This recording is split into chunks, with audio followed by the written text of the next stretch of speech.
আজ আপনাদের হাওড়া দেউলপুরে রামকৃষ্ণ সেবাব্রত আশ্রমে নিয়ে যাচ্ছি দর্শন করাতে। আপনারা এখানকার রামকৃষ্ণদেব সারদা দেবীর মূর্তি দর্শন করে মুগ্ধ হয়ে যাবেন।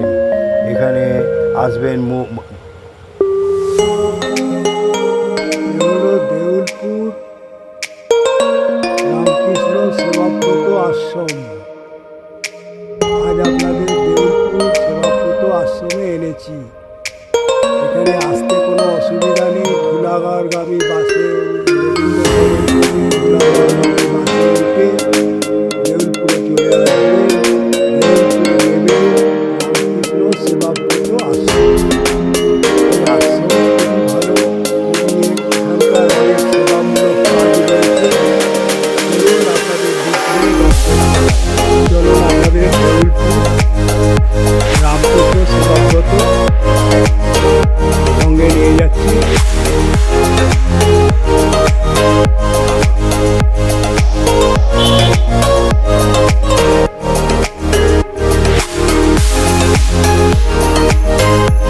ওইখানে টেলারিং শেখানো হয়, এখন বন্ধ আছে। বুক স্টল আর তলায় গান শেখানো হয়। ওই হলো বাথরুম। এখানে এসে বাথরুম পেয়ে যাবে। বাথরুম হাত ধোয়ার জায়গা রয়েছে। আর এই মন্দিরের সঙ্গে নাট মন্দির কত বড় দেখুন।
প্রত্যেকটা পার্শ্বদের ছবি দেখুন, কি সুন্দরভাবে গড়ে তুলেছে।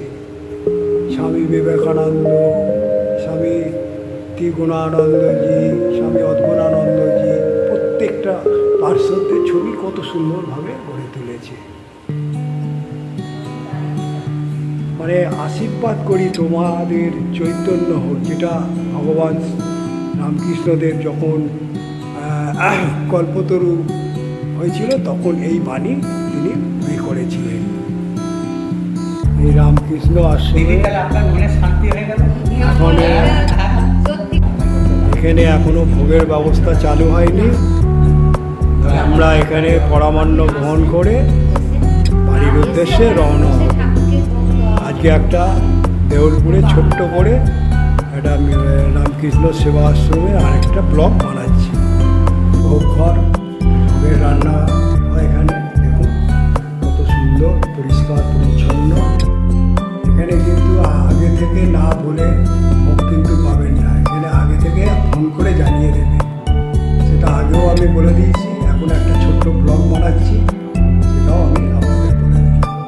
এগুলো কনফারেন্স রুম, এখনও এদের অফিস তৈরি হয়নি। এইটা অফিস, কত সুন্দর। কনফারেন্স রুমটা কত বড় দেখুন। একেবারে পাকা বেদি করে নিয়েছে।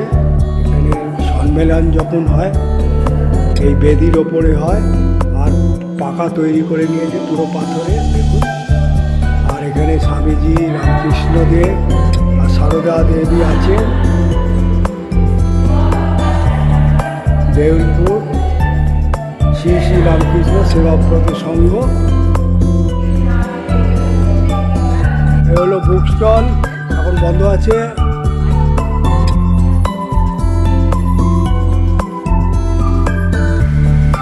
দেউলপুর রামকৃষ্ণ সেবাব্রত সংঘ আজকে দর্শন করালাম। আপনাদের যদি ভালো লেগে থাকে একটা লাইক করবেন, আর আপনারা যত পারবেন শেয়ার করবেন, বাড়িতে বয়স্ক লোকেরা দেখবে। আর যারা সাবস্ক্রাইব করেননি সাবস্ক্রাইব করে দেবেন। সাবস্ক্রাইব করার সময়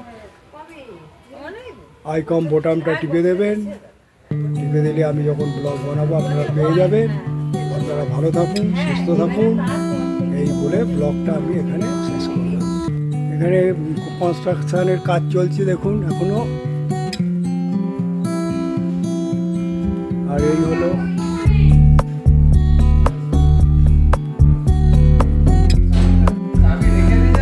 হলো হাত ধোয়ার জায়গা,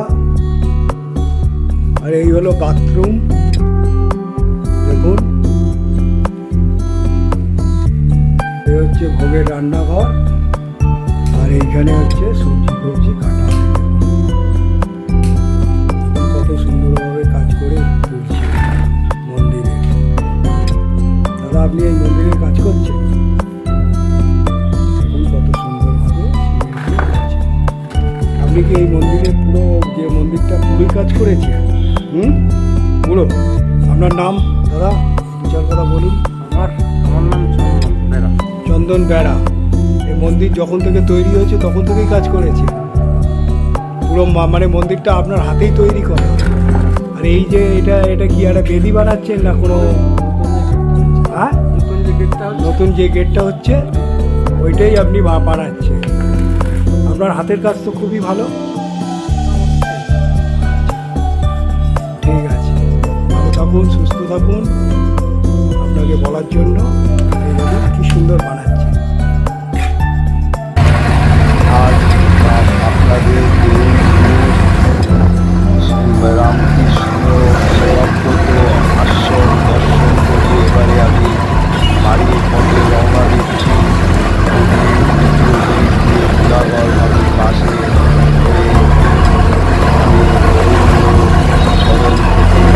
হয়ে বাড়ি যাব। তাই আপনারা ভালো থাকুন, সুস্থ থাকুন। এবার যখন যাচ্ছি আমি